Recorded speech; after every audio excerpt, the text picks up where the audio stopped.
ಟಿವಿ9 ಡಿಜಿಟಲ್ನ ವಿಶೇಷ ಎಪಿಸೋಡ್ಗೆ ಸ್ವಾಗತ. ನಾನು ಅವಿನಾಶ್ ಶಿವನ್.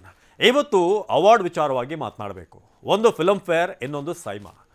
ಹಿಂದೆ ಫಿಲ್ಮ್ ಫೇರ್ ಅವಾರ್ಡ್ ಘೋಷಣೆ ಆದಾಗ ದರ್ಶನ್ ಅಭಿಮಾನಿಗಳಿಗೆ ಕಾಟೇರ ಸಿನಿಮಾಗೆ ಅವಾರ್ಡ್ ಸಿಗುತ್ತೆ ಅನ್ನೋ ನಿರೀಕ್ಷೆ ಇತ್ತು. ಸ್ವತಃ ನಾನೇ ಆ ಸಿನಿಮಾ ನೋಡಿದಾಗ ಕಾಟೇರ ಸಿನಿಮಾಗೆ ಈ ಬಾರಿ ದರ್ಶನ್ ಅವರಿಗೆ ಒಂದು ಅವಾರ್ಡ್ ಸಿಗುತ್ತೆ. ಒಂದಲ್ಲ ಹಲವಾರು ಅವಾರ್ಡ್ಗಳು ಸಿಗುತ್ತೆ ಅಂತ, ಯಾಕಂದರೆ ಅಷ್ಟು ಅದ್ಭುತವಾದಂಥ ಪರ್ಫಾರ್ಮೆನ್ಸ್ ದರ್ಶನ್ ಕಡೆಯಿಂದ ಬಂದಿತ್ತು. ಆದರೆ ಈಗ ದರ್ಶನ್ ಅವರಿಗೆ ಒಂದೊಂದೇ ಅವಾರ್ಡ್ಗಳು ಮಿಸ್ ಆಗ್ತಿದೆ. ಫಿಲ್ಮ್ ಫೇರ್ನಲ್ಲಿ ಆಯಿತು, ಅದಾದಮೇಲೆ ಸೈಮಾ, ಎಲ್ಲೂ ಕೂಡ ಕಾಟೇರ ಸಿನಿಮಾದ ಅಭಿನಯಕ್ಕೆ ಬೆಸ್ಟ್ ಆ್ಯಕ್ಟರ್ ಪ್ರಶಸ್ತಿಯನ್ನು ಅವರೇನು ಗಳಿಸಬೇಕಾಗಿತ್ತು ಅದು ಮತ್ತೊಮ್ಮೆ ಮಿಸ್ ಆಗಿದೆ. ಹಾಗಾದರೆ ಯಾಕೆ ಸೈಮಾ ಈ ಅವಾರ್ಡನ್ನು ದರ್ಶನ್ ಅವರಿಗೆ ನೀಡೋಕೆ ಸಾಧ್ಯ ಆಗಿಲ್ಲ? ಯಾಕೆಂದರೆ ಕಾಟೇರಾಗೆ ಬೆಸ್ಟ್ ಸಿನಿಮಾ ಸಿಕ್ಕಿದೆ, ಬೆಸ್ಟ್ ಹೀರೋಯಿನ್ ಸಿಕ್ಕಿದೆ. ಆದರೆ ಬೆಸ್ಟ್ ನಟ, ಬೆಸ್ಟ್ ಆ್ಯಕ್ಟರ್ ಯಾಕೆ ರಕ್ಷಿತ್ ಶೆಟ್ಟಿ ಅವರಿಗೆ ಕೊಡಲಾಯಿತು? ಇದೆಲ್ಲದರ ಬಗ್ಗೆ ಡೀಟೇಲ್ ಆಗಿ ತಿಳಿಸ್ತೀವಿ. ಕೊನೆ ತನಕ ಈ ವಿಡಿಯೋನ ನೋಡಿ. ಭಾರತೀಯ ಚಿತ್ರರಂಗದಲ್ಲಿ ಹಲವಾರು ಪ್ರಶಸ್ತಿಯನ್ನು ನೀಡಲಾಗುತ್ತೆ ಚಿತ್ರರಂಗಕ್ಕೆ, ಫಿಲಮ್ಗಳಿಗೆ. ಫಿಲ್ಮ್ ಫೇರ್ ಹಾಗೆಯೇ ಸೈಮಾ, ಈ ಎರಡೂ ಪ್ರಶಸ್ತಿಗಳು ಕೂಡ ಭಾರತೀಯ ಚಿತ್ರರಂಗ ತುಂಬ ಸೀರಿಯಸ್ ಆಗಿ ಇದನ್ನು ಪರಿಗಣಿಸುತ್ತೆ. ಆ ಪೈಕಿ ತನ್ನದೇ ಆದಂಥ ಪ್ರಾಮುಖ್ಯತೆಯನ್ನು ಸೈಮಾ ಹೊಂದಿದೆ. South Indian international award. ಇಂಥ ಸೈಮಾ ಪ್ರಶಸ್ತಿ ಸಮಾರಂಭ ದುಬೈನಲ್ಲಿ ಕಳೆದ 2 ದಿನಗಳಿಂದ ನಡೀತಾ ಇದೆ. ಮೊದಲ ದಿನ ಕನ್ನಡ ಮತ್ತು ತೆಲುಗು ಸಿನಿಮಾದ ಬೇರೆ ಬೇರೆ ವರ್ಗಗಳಿಗೆ, ಡಿಪಾರ್ಟ್ಮೆಂಟ್ಗಳಿಗೆ ಅವಾರ್ಡ್ಗಳನ್ನು ಕೊಡಲಾಯಿತು. ಅದಾದ ನಂತರ ತಮಿಳು, ಮಲಯಾಳಂ, ಹೀಗೆ ಅವಾರ್ಡ್ಗಳನ್ನು ಇವತ್ತು ನೀಡಲಾಗ್ತಾ ಇದೆ. ಆದರೆ ಇಲ್ಲಿ ಭಾಳ ಚರ್ಚೆ ಆಗಿರುವಂಥ ವಿಚಾರ ಅಂತಂದರೆ ಬೆಸ್ಟ್ ಆ್ಯಕ್ಟರ್ನಲ್ಲಿ ದರ್ಶನ್ ಅವರಿಗೆ ಯಾಕೆ ನೀಡಲಾಗಿಲ್ಲ, ಯಾಕೆ ಕನ್ಸಿಡರ್ ಮಾಡಿಲ್ಲ ಅಂತ. ಅದ್ಯಾಕೆ ಅಂತ ಕೊನೆ ತನಕ ನೋಡ್ತಾ ಹೋಗಿ ವಿಚಾರವನ್ನು ತಿಳಿಸ್ತಾ ಹೋಗ್ತೀವಿ. ಹಾಗಾದರೆ ಈ ಬಾರಿ ಯಾರ್ಯಾರು ಅವಾರ್ಡನ್ನು ಪಡೆದರು, ಯಾರಿಗೆ ಬೆಸ್ಟ್ ಆ್ಯಕ್ಟರ್, ಬೆಸ್ಟ್ ಆ್ಯಕ್ಟ್ರೆಸ್, ಹಾಗೆಯೇ ಬೇರೆ ಬೇರೆ ವರ್ಗದಲ್ಲಿ ಅವಾರ್ಡ್ಗಳು ಸಿಕ್ತು ಅಂತ ನೋಡೋದಾದರೆ, ಸಪ್ತಸಾಗರದ ಆಚೆಯಲ್ಲೋ ಸಿನಿಮಾದ ಅಭಿನಯಕ್ಕೆ ರಕ್ಷಿತ್ ಶೆಟ್ಟಿ ಅವರಿಗೆ ಅತ್ಯುತ್ತಮ ನಟ ಪ್ರಶಸ್ತಿ ಸಿಕ್ತು. ಇದೇ ಚಿತ್ರದಲ್ಲಿ ಫೀಮೇಲ್ ಲೀಡ್ ಆಗಿ ಮಾಡಿದಂಥ ರುಕ್ಮಿಣಿ ವಸಂತ್ ಅವರಿಗೆ ಉತ್ತಮ ಆ್ಯಕ್ಟರ್, ಬೆಸ್ಟ್ ಆ್ಯಕ್ಟ್ರೆಸ್ ಪ್ರಶಸ್ತಿಯನ್ನು ನೀಡಲಾಯಿತು.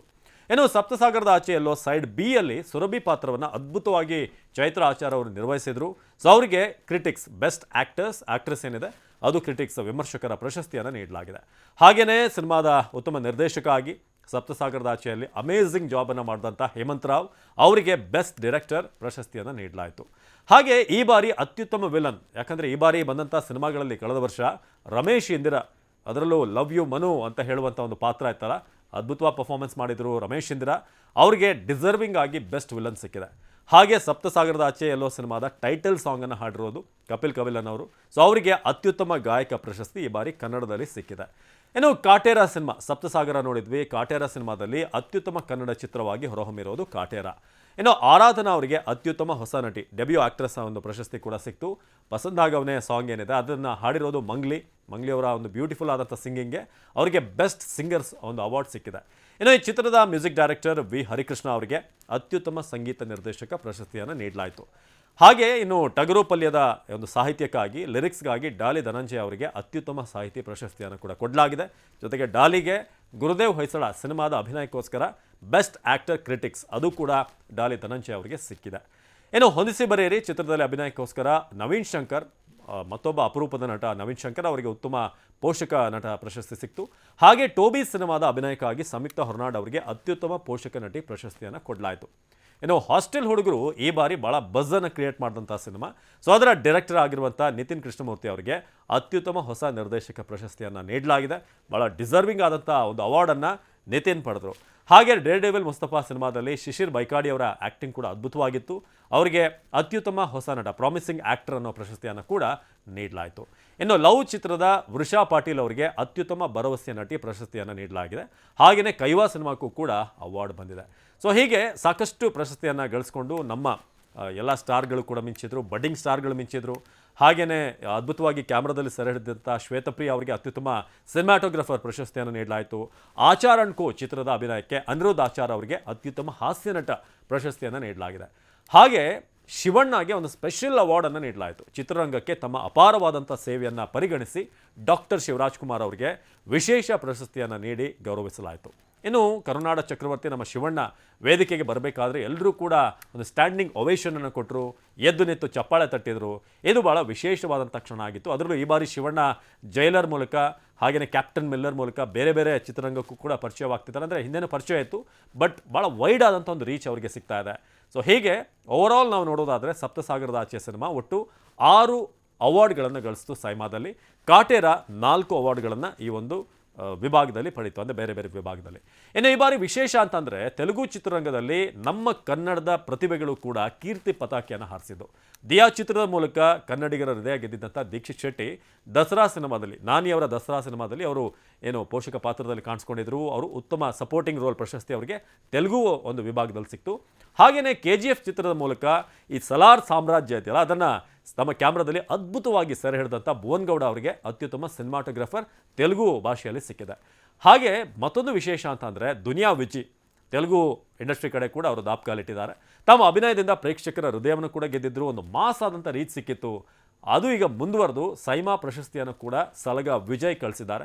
ಬಾಲಯ್ಯ ಅಭಿನಯದ ವೀರ ನರಸಿಂಹರೆಡ್ಡಿ ಸಿನಿಮಾದಲ್ಲಿ ಅವರು ಅದ್ಭುತವಾದಂಥ ಕಳನಟನಾಗಿ ಕಾಣಿಸ್ಕೊಂಡಿದ್ರು. ಸೊ ಅದಕ್ಕೋಸ್ಕರ ಎಲ್ಲ ದಿಗ್ಗಜರನ್ನ ಹಿಂದಿಕ್ಕಿ ದುನಿಯಾ ವಿಜಯ್ ಈ ಬಾರಿ ಬೆಸ್ಟ್ ವಿಲನ್ ಪ್ರಶಸ್ತಿಯನ್ನು ಕೂಡ ಗಳಿಸಿರುವಂಥದ್ದು ವಿಶೇಷ. ಓಕೆ, ಓವರಾಲ್ ನೋಡಿದ್ರಲ್ಲ ಕನ್ನಡದಲ್ಲಿ ಯಾರ್ಯಾರಿಗೆ, ಹಾಗೆಯೇ ನಮ್ಮ ಪ್ರತಿಭೆಗಳು ಬೇರೆ ಭಾಷೆಯಲ್ಲಿ ಗಳಿಸಿದಂಥದ್ದು. ಈಗ ಬರುವಂಥ ಪ್ರಶ್ನೆ, ದರ್ಶನ್ ಅವರಿಗೆ ಯಾಕೆ ಬೆಸ್ಟ್ ಆ್ಯಕ್ಟರ್ ಮಿಸ್ ಆಯಿತು ಅಂತ.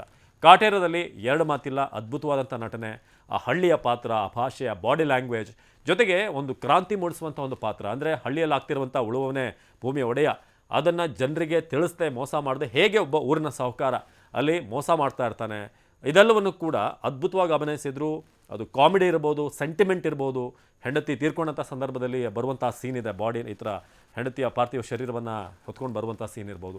ಎಲ್ಲದರಲ್ಲೂ ಕೂಡ ಆ್ಯಕ್ಷನ್ ಅಂತೂ ದರ್ಶನ್ ಅವ್ರಿಗೇನು ಹೇಳಬೇಕಾಗಿಲ್ಲ. ಆದರೆ ಒಂದು ಆರೋಪ ಏನೀಗ ಕೇಳಿ ಬಂದಿರೋದು, ಆಗ್ತಿರುವಂಥ ಕೇಸ್ ನಿಮಗೆಲ್ಲ ಗೊತ್ತಿದೆ, ಅದನ್ನು ಮತ್ತೆ ಎಕ್ಸ್ಪ್ಲೇನ್ ಮಾಡಬೇಕಾಗಿಲ್ಲ. ಇದೊಂದು ಈಗ ಅವರಿಗೆ ಅವಾರ್ಡನ್ನು ಪಡೆಯೋಕ್ಕೆ ಸಾಧ್ಯವಾಗ್ತಿಲ್ಲ. ಫಿಲ್ಮ್ಫೇರ್ನಲ್ಲೂ ಕೂಡ ಆಗಲಿಲ್ಲ, ಸೈಮಾದಲ್ಲೂ ಆಗಲಿಲ್ಲ. ನಾರ್ಮಲಿ ಸೈಮಾದ ಕ್ಯಾಟಗರಿ ಹೇಗಿರುತ್ತೆ ಅಂತಂದರೆ, ಒಂದು ಜ್ಯೂರಿಗಳ ಡಿಸಿಷನ್, ಇನ್ನೊಂದು ಅವರೇ ಬಂದು ಪ್ರೆಸೆನ್ಸ್ನಲ್ಲಿ ಆ ಅವಾರ್ಡನ್ನು ಪಡೆಯುವಂಥದ್ದಿದ್ದರೆ ಮಾತ್ರ ಆಗ ಅವಾರ್ಡನ್ನು ನೀಡಲಾಗುತ್ತೆ. ಇಲ್ಲಿ ಏನೋ ಈ ಕೊಲೆ ಆರೋಪ ಬಂದಿದೆ ಅಂತಲ್ಲ, ಇಲ್ಲದೇ ಇದ್ರೂ ಕೂಡ ಅವರು ಅವತ್ತಿನ ದಿನ ಪ್ರೆಸೆನ್ಸ್ ಅವ್ರದ್ದು ಸ್ಟೇಜ್ ಮೇಲಿದ್ದರೆ ಅಂಥವ್ರಿಗೆ ಹೆಚ್ಚಿನ ಒತ್ತನ್ನು ನೀಡಲಾಗುತ್ತೆ. ಯಾಕಂದರೆ ಬಹುತೇಕ ಎಲ್ಲರೂ ಕೂಡ ಉತ್ತಮವಾಗಿ ನಟಿಸಿದ್ದಾರೆ. ರಕ್ಷಿತ್ ಕೂಡ ಸಪ್ತಸಾಗರದಲ್ಲಿ ಅದ್ಭುತವಾಗಿ ಅಭಿನಯಿಸಿದ್ದಾರೆ. ಸೊ ಆ ಕಾರಣಕ್ಕೆ ಆ ಸ್ಟಾರ್ಗಳ ಪ್ರೆಸೆನ್ಸ್ ಅಲ್ಲಿ ಇದ್ದಾಗ ಮಾತ್ರ ಅವರಿಗೆ ಹೆಚ್ಚಿನ ಮನ್ನಣೆ ಸಿಗುತ್ತೆ. ಸೊ ಹಾಗಾಗಿ ಹಿಂದೆ ಕೂಡ ಕೆಲವೊಬ್ಬ ಸ್ಟಾರ್ಗಳು ಉತ್ತಮ ನಟನೆ ತೋರಿದ್ರೂ ಕೂಡ ಸೈಮಾಗೆ ಅಟೆಂಡ್ ಆಗದೇ ಇರುವಂಥ ಕಾರಣ ಅವರಿಗೆ ಅವರು ಅವಾರ್ಡ್ ಪಡೆಯೋದಕ್ಕೆ ಸಾಧ್ಯ ಆಗಲಿಲ್ಲ. ಸೊ ಆ ಕಾರಣಕ್ಕೆ ಜನರ ಪ್ರೀತಿ ದೊಡ್ಡ ಅವಾರ್ಡ್, ಅದಕ್ಕಿಂತ ದೊಡ್ಡ ಅವಾರ್ಡ್ ಯಾವುದಿದೆ ಅಲ್ವಾ. ಸೊ ಹಾಗಾಗಿ ಅವಾರ್ಡನ್ನು ಪಡೆಯೋಕ್ಕೆ ದರ್ಶನ್ ಅವರಿಗೆ ಸಾಧ್ಯ ಆಗಿಲ್ಲ. ಮೇ ಬಿ ಮುಂದಿನ ಹಂತದಲ್ಲಿ ಏನಾದರೂ ಬೇಲ್ ಸಿಕ್ಕಂಥ ಸಂದರ್ಭದಲ್ಲೋ ಅಥವಾ ಅವಕಾಶ ಏನಾದರೂ ಹೊರಗಡೆ ಬಂದಾಗಲೂ ಕೂಡ ಬೇರೆ ಬೇರೆ ಅವಾರ್ಡ್ಗಳು ಸಿಗ್ಬೋದೇನೋ, ಕಾದು ನೋಡಬೇಕು. ಸೊ ಇದಾಗಿತ್ತು TV9 ಡಿಜಿಟಲ್ ವಿಶೇಷ. ನಿರಂತರ ಸುದ್ದಿಗಾಗಿ ನೋಡ್ತಾ ಇರಿ TV9.